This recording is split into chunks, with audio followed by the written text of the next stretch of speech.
Imagínese que un niño de 2 años pretenda hacer una cirugía a cielo abierto. Imagínese que ese mismo niño se siente en un estrado judicial para dar sentencia sobre un delito. Imagínese que ese mismo niño determina dentro de un hogar qué alimentos consumir, a qué horas dormir y que el mismo niño establezca las reglas del hogar. Casi que no es como tan difícil imaginarlo, ¿no? Un abrazo fuerte para todos. Hoy continuamos con la primera carta del apóstol Pedro, el capítulo 1, en esta ocasión versículos 18 y 19. Bienvenidos. Sabiendo que fuisteis rescatados de vuestra vana manera de vivir, la cual recibisteis de vuestros padres, no con cosas corruptibles como oro o plata, sino con la sangre preciosa de Cristo, como de un cordero sin mancha y sin contaminación. Primera de Pedro capítulo 1 versículo 18 al 19. Antes ustedes estaban muertos para Dios, pues hacían el mal y vivían en pecado. Seguían el mal ejemplo de la gente de este mundo y obedecían al poderoso espíritu de los aires que gobierna sobre los malos espíritus y domina a las personas que desobedecen a Dios. Antes nosotros nos comportábamos así y vivíamos obedeciendo a los malos deseos de nuestro cuerpo y de nuestra mente. Con justa razón merecíamos ser castigados por Dios como todos los demás. Pero Dios es muy compasivo y su amor por nosotros es inmenso. Por eso, aunque estábamos muertos por culpa de nuestros pecados, Él nos dio vida al resucitar a Cristo. Nos hemos salvado gracias al amor de Dios. Dios, al resucitar a Jesucristo, nos resucitó y nos dio un lugar en el cielo junto a Él. Hizo esto para mostrar en el futuro la bondad y el gran amor con que nos amó por medio de Jesucristo. Ustedes han sido salvados porque aceptaron el amor de Dios. Ninguno de ustedes se ganó la salvación, sino que Dios se la regaló. La salvación de ustedes no es el resultado de sus propios esfuerzos, por eso nadie puede sentirse orgulloso. Nosotros somos creación de Dios. Por nuestra unión con Jesucristo, nos creó para que vivamos haciendo el bien, lo cual Dios ya había planeado desde antes. Efesios capítulo 2 del versículo 1 al 10. Le recomiendo que si no ha visto el estudio bíblico del versículo anterior, lo reproduzca con toda atención. Ojalá antes de continuar con para que le sea de mayor provecho. El versículo 18 tiene mucho significado para los cristianos porque tiene en sí mismo un mensaje que nos recuerda la gran bondad de nuestro Dios y Salvador Jesucristo. Nos dice que fuimos rescatados de nuestra vana manera de vivir. Alguien podría preguntarse de qué vana manera de vivir puede ser rescatada la humanidad. Y es que el pensamiento general diría que vana manera de vivir podría ser carecer de un proyecto de vida, o tal vez que vano podría ser desaprovechar las oportunidades que la vida presenta para superar la pobreza, o impedirse divertirse, o no disfrutar de todos los momentos que se presentan. También alguien podría decir que vana manera de vivir podría ser vivir dentro del estándar social y cultural. Y podemos preguntarnos varias cosas. Una de ellas es, ¿cuál es la vana manera de vivir de la que habla el apóstol Pedro? ¿Acaso se refiere a formas negativas de pensar, a creencias culturales o religiosas? ¿Será que Pedro está hablando de hábitos pecaminosos o socialmente vergonzosos? Bueno, vivimos en un mundo que impone sus propias reglas de interacción. En la calle escuchamos todo tipo de adagios populares que resuenan como reglas tácitas. Por ejemplo, que el que no tranza no avanza, que el vivo vive el bobo, que a papaya puesta, papaya picada. Y así puede usted escuchar y sumarle a manos llenas proverbios al libro de sabiduría callejera. ¿Será que se refiere Pedro a la muerte cuando habla de vana manera de vivir? Y si es así, ¿está la humanidad buscando el rescate de su muerte? Y si no es así, ¿de qué rescate puede librar Dios a alguien que se siente satisfecho en las condiciones que pueda estar viviendo? Me estoy refiriendo a la muerte hablando de pecado. Y es que el pecado, la muerte en el ser humano, lo impulsa a una vida de rebelión contra su Creador. ¿Alguna vez ha visto usted o ha escuchado de hijos que se levantan contra sus padres, que los abandonan y aún peor, hijos que han dado muerte a sus progenitores, hijos que desprecian a sus padres? Pues si ha escuchado algo de esto, no le es difícil comprender que el hombre en algún momento puede aborrecer a su creador. La palabra de Dios nos muestra que el ser humano fue creado por Dios desde su extraordinaria capacidad.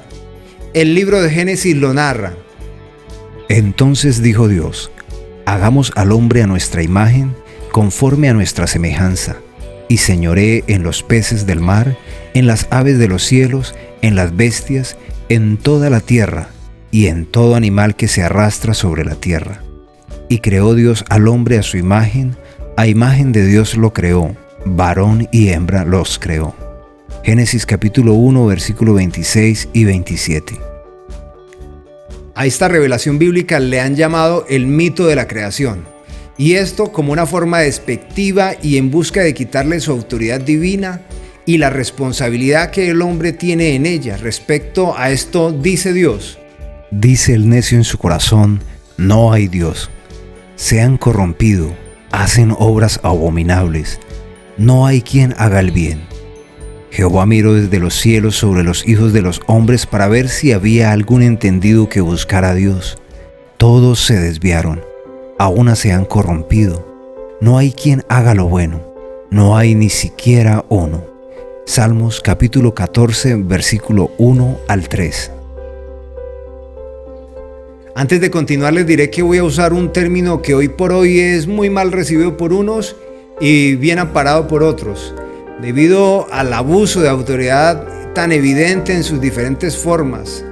Pero es preciso y saludable aclarar que el mal uso de autoridad no elimina la misma naturaleza auténtica y veraz de ella. El término al cual me voy a referir es rebelión. Cada vez que el ser humano es confrontado por su rebelión contra su creador, acudirá a la maniobra de negar la existencia de Dios y la autoridad de su revelación, que es la Biblia. De esto puede argumentar: si no fui creado por alguien, no me debo a nadie. Y si no me debo a nadie, creo mis propias reglas. Si creo mis propias reglas, no respondo a la dirección de alguien superior. Y si no respondo a la dirección de un superior, yo soy ese superior.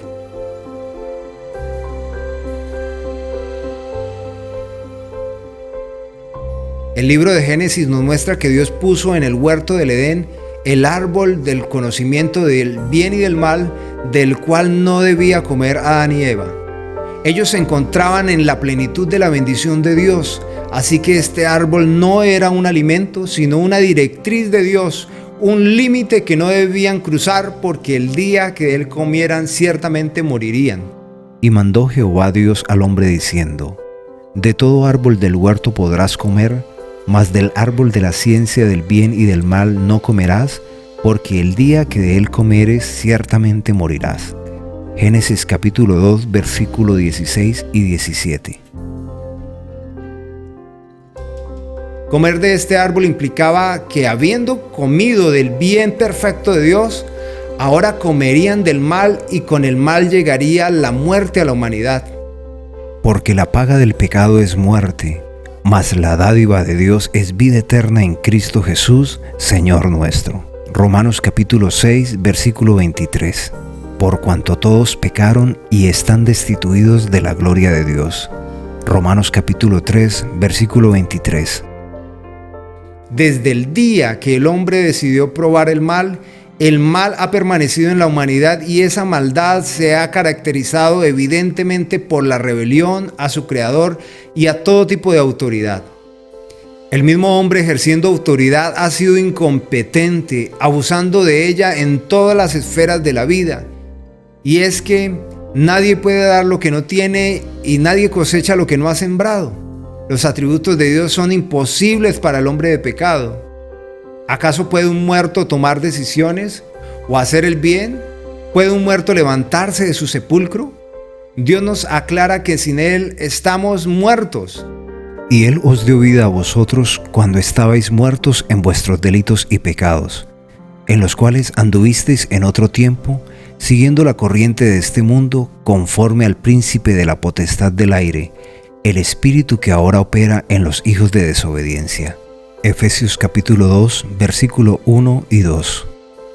Cuando nos preguntamos qué es la vana manera de vivir de la que habla el apóstol Pedro y nos orientamos desde la génesis de la humanidad, encontramos que la grieta por donde se diluyó la amistad del hombre con Dios y todos sus beneficios fue la idea del hombre de que Dios no era suficiente, tampoco Dios era confiable, que Dios le quitaba a Adán y Eva nuevas posibilidades, que no sería Dios su autoridad ni su plenitud.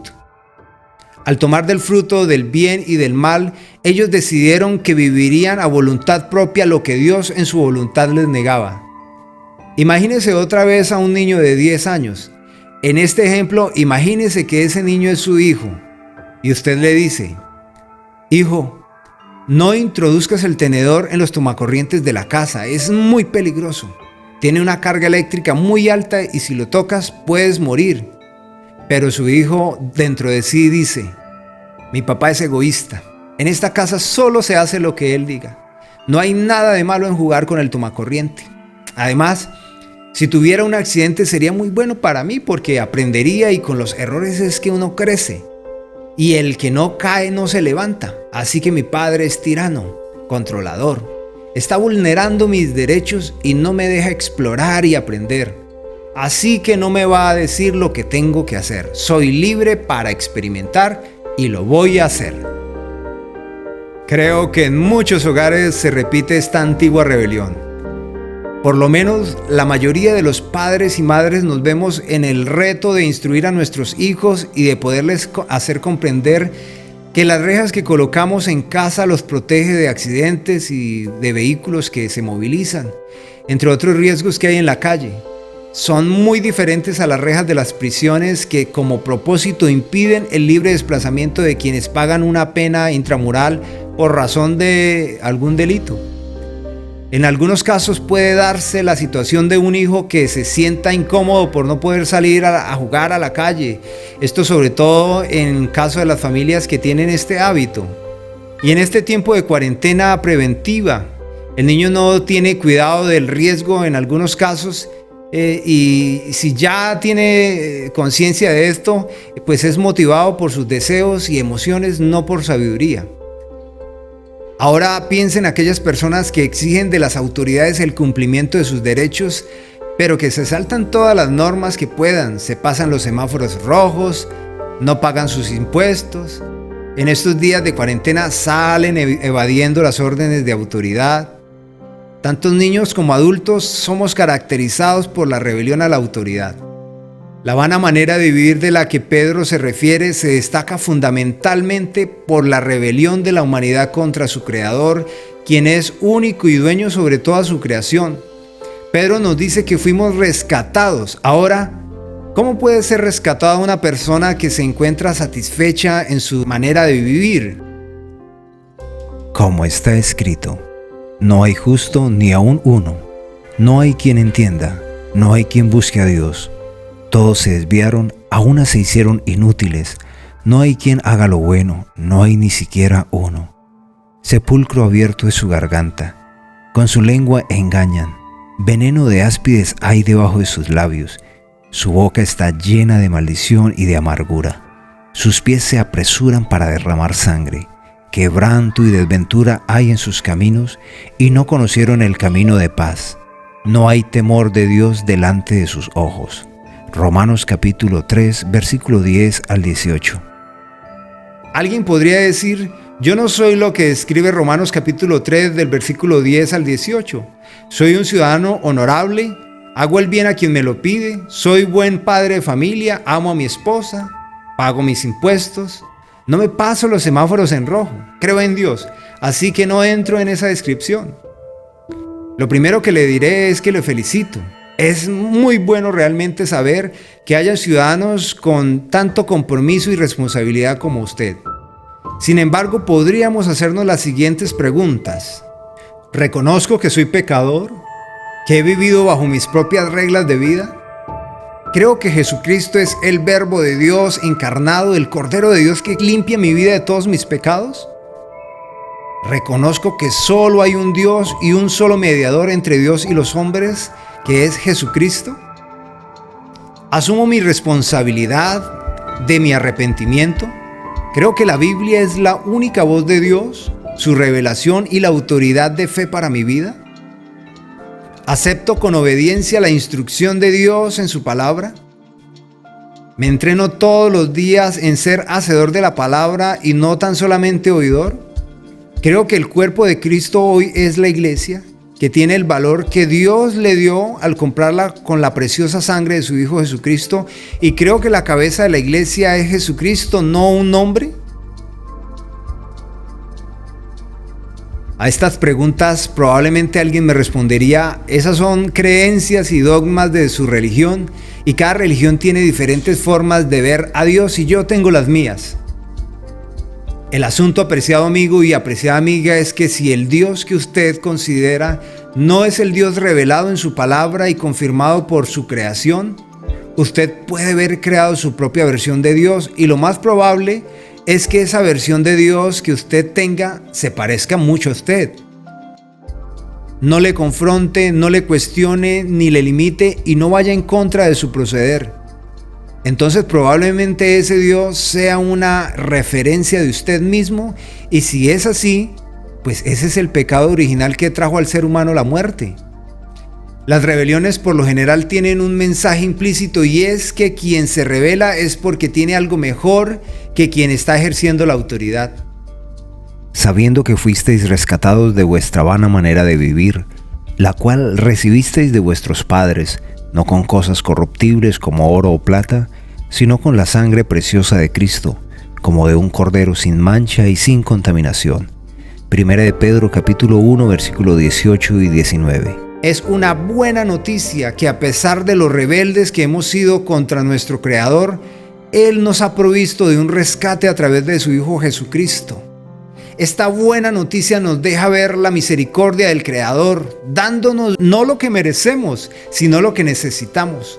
Por otro lado, hay esperanza para todos, porque siendo Él quien nos libera, Él puede producir en nosotros el querer como el hacer por su buena voluntad. El hombre puede no aceptar a Dios, pero los cielos cuentan la gloria de Dios y el firmamento la obra de sus manos. Y tanto creyentes como no creyentes, en todos se cumple la sentencia del Creador. Y de la manera que está establecido para los hombres, que mueran una sola vez y después de esto el juicio.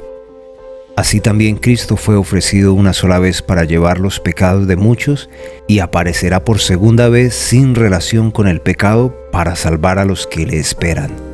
Hebreos capítulo 9, versículo 27 y 28. Históricamente es claro que el primer pecado a la puerta de la destrucción de una persona es la rebelión contra la autoridad divina. Quien no honra a Dios no va a honrar a su prójimo. Y mandó Jehová Dios al hombre diciendo: de todo árbol del huerto podrás comer, mas del árbol de la ciencia del bien y del mal no comerás, porque el día que de él comeres ciertamente morirás. Génesis capítulo 2 versículo 16 y 17. Si Dios ha hablado a su corazón, si Él le trae convencimiento de su rebelión, suelte el árbol del mal. Acepte la soberanía de Dios en su vida y pídale que Él le dé la capacidad sobrenatural para seguirlo, amarlo, obedecerlo, rescatarlo de su vana manera de vivir y transformando su manera de pensar. La rebelión produjo en la humanidad terribles afectaciones hasta el día de hoy. Cada vez que alguien fallece, podemos recordar que la muerte no era el deseo de Dios, pero la paga del pecado es justamente la muerte. El pecado es un engaño mortal, tan mortal que Jesucristo tuvo que morir en la terrible cruz del Calvario para rescatar a todo aquel que en Él cree, a quienes son rociados con su sangre preciosa para perdón de pecados y salvación eterna. Usted que en este momento escucha este estudio bíblico, Dios está ahí a su lado esperando de usted una respuesta de arrepentimiento, de reconocimiento, de obediencia, de amor. En este momento usted puede orar.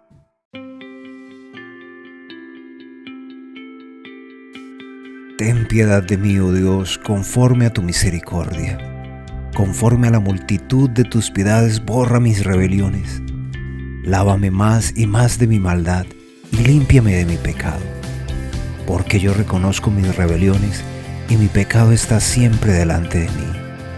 Contra ti solo he pecado y he hecho lo malo delante de tus ojos, para que seas reconocido justo en tu palabra y tenido por puro en tu juicio.